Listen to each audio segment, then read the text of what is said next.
লোকসভায় তৃণমূলের আসন ২৯। লোকসভার ফলে চাঙ্গা তৃণমূল। ফল বেরোনোর পর বাঙালির প্রথম বড় উৎসব জামাই ষষ্ঠী, তাই সেলিব্রেশন হলো ভবানীপুরে। ৬২ পল্লী পুজো প্রাঙ্গণে বুধবার স্পেশাল ২৯ জোড়া মেয়ে জামাই বরণ করলেন পুরোদস্তুর শ্বশুরের ভূমিকায় থাকা মদন মিত্র ও তৃণমূলের নবনির্বাচিত সাংসদ তথা অভিনেত্রী রচনা ব্যানার্জি। মূলত যাদের আলাদা করে জামাই ষষ্ঠী পালন করার সামর্থ্য নেই, সেই সমস্ত দুস্থ পরিবারকে সাথে নিয়ে পালন করা হলো জামাই ষষ্ঠীর অনুষ্ঠান। প্রসঙ্গত, সোহমের ঘটনায় সোহমের পাশে দাঁড়ালেন না অভিনেত্রী রচনা ব্যানার্জি। নবনির্বাচিত সাংসদ হওয়ার পরে এই প্রথমবার রাজনৈতিক বক্তব্য রচনার। সোহম যা করেছে সেটা তার নিজের বিষয়, প্রত্যেকেরই আলাদা আলাদা ভাবনা চিন্তা থাকে বলে অভিমত রচনার। গত কয়েকদিন আগে দেব এবং সোহমকে নিয়ে বিতর্কিত মন্তব্য করেছিলেন মদন মিত্র। যে মন্তব্য করেছিলেন সেই মন্তব্য থেকে বিরত থাকলেন আজ, ক্ষমাও চাইলেন সেই মন্তব্যের জন্য। বাংলার একটা অত্যন্ত প্রিয় মধুর পবিত্র, যার একদিকে বন্ধন আরেকদিকে জীবনের সংগ্রাম, সেই জামাই ষষ্ঠী। আজ জামাই ষষ্ঠী। মোদি জামাই ষষ্ঠী করে না, কিন্তু আমরা করি। আমি চাইবো আপনাদের মাধ্যমে মোদির কাছে এই যাক ছবি, যে কথায় কথায় বলেন আমি বাঙালি, मैं বহিরাগত নেই হুঁ, আপনি দেখুন কোনটা বাংলার সংস্কৃতি। এটাই বাংলার সংস্কৃতি। আজ জামাই ষষ্ঠীতে জামাইদের চিংড়ি, ইলিশ, দই, রসগোল্লা খাওয়ানো হবে এবং এটাই বাংলার চিরনবীন চিরপ্রবীণ সংস্কৃতি। এবং এই বাংলার সংস্কৃতির ওপরেই বাংলার ভিত, বাংলার স্তম্ভ দাঁড়িয়ে আছে। এইটা মমতা ব্যানার্জির নিজের ওয়ার্ড। মমতা বন্দ্যোপাধ্যায় এই ওয়ার্ডেই থাকে, অভিষেকও থাকে। আমরা এই সংস্কৃতি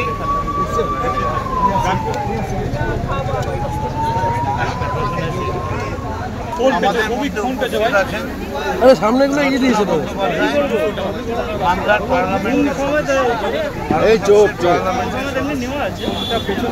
আমরা 29 সদস্য জিতেছি। 29টা পেয়ার জামাই ষষ্ঠী, জামাই এবং তার স্ত্রীকে আমরা খাওয়াচ্ছি। এবং এই জামাই এবং তার স্ত্রীরা, বৌমারা, তারা সবাই ভবানীপুরের যে সমস্ত জামাই দারিদ্রতার জন্যে এই জামাই ষষ্ঠীর আনন্দ নিতে পারে না, আমরা আজকে তাদের এই পুজোটাও মমতা বন্দ্যোপাধ্যায় ওপেন করেন। ৬২ পল্লী India club Mamata Bandyopadhyay open করেন এবং ভবানীপুর ইউনাইটেড ইউথ ফোরাম, এই 3টে ক্লাবের পক্ষ থেকে আজকে আমরা খাওয়াচ্ছি। এবং আমরা অত্যন্ত আনন্দের সঙ্গে ঘোষণা করছি যে বাংলার অত্যন্ত প্রিয় সাংসদ এবং সবথেকে বড় কথা বাংলার দিদি নাম্বার 1 রচনা বন্দ্যোপাধ্যায় আমাদের মধ্যে এসে পৌঁছেছেন। আমরা তাকে সংগঠনের পক্ষ থেকে কৃতজ্ঞতা জানাচ্ছি এবং ওনাকে বলছি এটা করার কারণ, এই যে মোদি কথায় কথায় বলেন मैं বহিরাগত নেই, मैं बंगाल का हूँ। দেখুন বাংলার সংস্কৃতি এইটা, এই সংস্কৃতি মোদি জানে না। কারণ মোদি যেখানে করে সেখানে এনকাউন্টার হয়, জামাই ষষ্ঠী হয় না। বাংলার এই মিষ্টি সংস্কৃতিকে আমরা এই প্রোগ্রাম করছি। এবার সবাই এখানে বলছে আমাদের প্রোগ্রাম ছোট্ট, জামাই ষষ্ঠীতে ছেলেমেয়েরা বলবে, তাদের আমরা একটু পরিবেশন করে। দাদা সবসময় মানুষের কথা ভাবেন, মানুষকে আনন্দের কথা ভাবেন, মানুষের পাশে থাকেন সবসময়।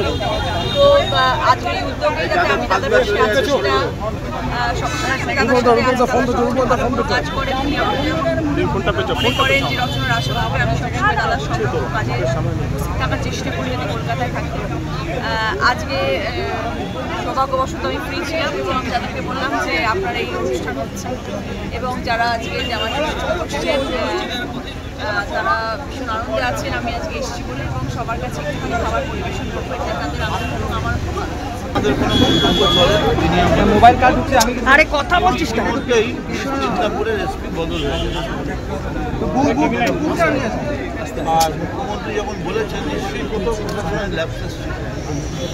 এখন ইলেকশনের সময় যখন মডেল কোড অফ কন্ডাক্ট চলছে আর এক একটা বিজেপির লোক ল্যাম্পপোস্ট লেভেলের নেতা নয়, সে কুড়িখানা সিআরপিএফ নিয়ে ঘুরে বেড়াচ্ছে, সেই সময় লোকাল প্রশাসন যদি একটু করে মানে ফেল করে প্রশাসন আরও টাফ হলে মমতা বন্দ্যোপাধ্যায় এটাই বলতে চাইছেন যে আরও 5খানা সিট আমরা পেয়ে যাব, এবং এটা it is a very serious statement.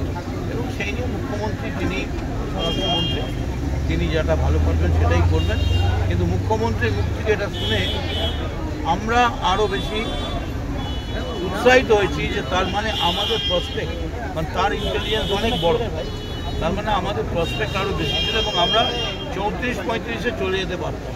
মোদির মুখটা জামা ঘষে আরও জামা ঘষে প্রশাসন ল্যাপসেস মুখ্যমন্ত্রী বলেছেন, এবং ইতিমধ্যেই আমরা দেখছি বদলি শুরু হয়ে গেছে। প্রশাসনিক বৈঠক রাজীব কুমারের নাম করে ক্ষোভ প্রকাশ মুখ্যমন্ত্রী, তিনি বলছেন তথ্য প্রযুক্তি দপ্তরের কাজ কি সন্দেশকালীন ফেক ভিডিও নিয়ে রাজীব কুমারকে আক্রমণ।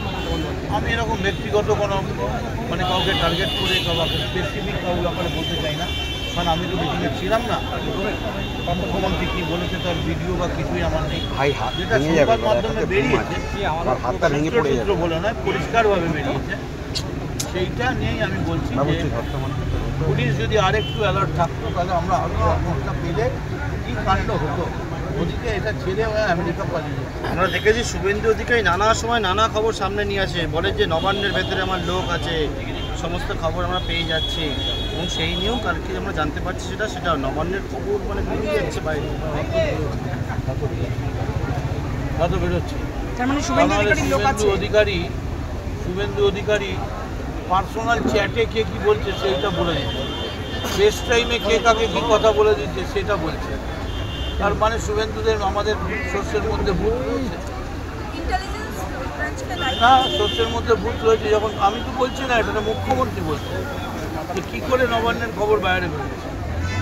দাদা, পুলিশি নিষ্ক্রিয়তার অভিযোগে রেস্টুরেন্টের মালিক সোহমের বিরুদ্ধে কলকাতা হাইকোর্টে গেছে। এটার জন্য সোহম ক্ষমা চেয়েছে, এবং আমি মনে করি ভুল করা মানুষের ধর্ম। To err is human, but to rectify the error is more than human. ভুলটা স্বীকার করে নেওয়াটা অনেক বড় কাজ, আর তার মধ্যে আইন আদালত আছে।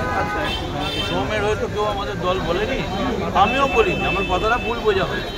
আমি খালি বলেছিলাম সোহম ভালো ছেলে, সোহম এই ধরনের নয়, কেন যে করলো ভেবে আমি অবাক হয়ে যাচ্ছি। আর বলেছিলাম দেব যে এরপর বেশি বকলেও ঘাবড়ে যাবে। Thank you. মদন মিত্র একটা সবসময় যারা অভিনব কিছু করেন, এবারেও যেহেতু তৃণমূল কংগ্রেস 29টা লোকসভা কেন্দ্রে পশ্চিমবাংলায় জয়ী হয়েছে, তাই মদনদা মন্ত্রী সরকারি ওরা ঠিক করেছে যে এখানে 29 জন জামাইকে ওরা এখানে সম্বর্ধনা দেবে, শুভেচ্ছা জানাবে। তার একটা টাকা হচ্ছে তাদেরও উপহার তুলে দেওয়া হবে। এটা একটা প্রতীকী আনন্দ যে যারা 29 জনের মধ্যে দিয়ে আমাদেরকে 29 জন সাংসদ তাদেরকেই একটা জয়ের শুভেচ্ছা বার্তা পৌঁছাবে। এদিকে থেকে আর কিছু বল, আর কিছু লাগবে।